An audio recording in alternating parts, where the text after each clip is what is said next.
Good news to all Filipinos, mas pinalawak na benepisyo para sa lahat ng mga Filipino sa pangkalusugan. Base sa mismong post ng Philippine Health Insurance Corporation o PhilHealth sa kanilang official Facebook page. Good news po sa lahat ng Filipino, epektibo na ngayong ika-4 na Abril.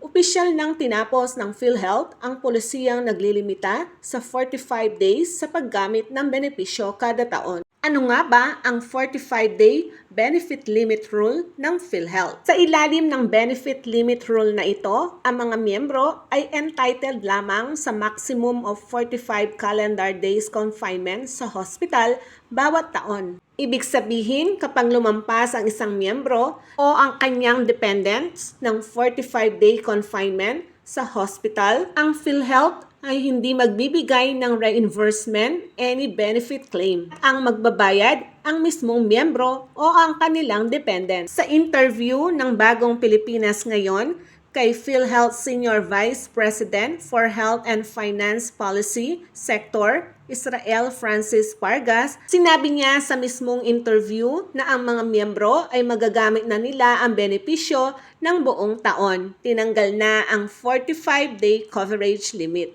Ayon pa sa kanya, ito ay naayon sa Universal Healthcare Act na kung saan ang lahat o bawat Filipino ay makakatanggap ng immediate healthcare services. At ito na rin ay pinag-utos ni President Ferdinand R. Marcos Jr.